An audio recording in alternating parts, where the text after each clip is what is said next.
नेपालमा बिहे गर्दाखेरि यस्तो हिसाबले गरिन्छ। हेर्नुहोस्, यो पाल्पाको तानसेन दरबारभित्र राखिएको बनाएको हो।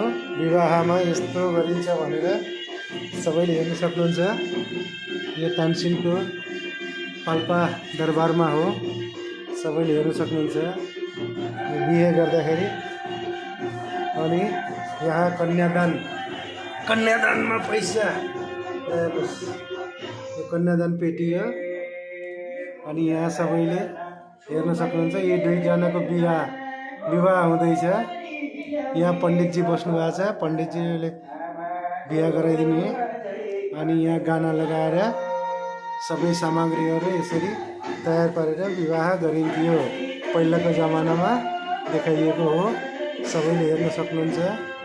यो नेपाल पाल्पा जिल्लाको तानसेनमा दरबारभित्र सजाएको सामान हो, बिहे गरेको ठाउँ हो, हेर्न सक्नुहुन्छ।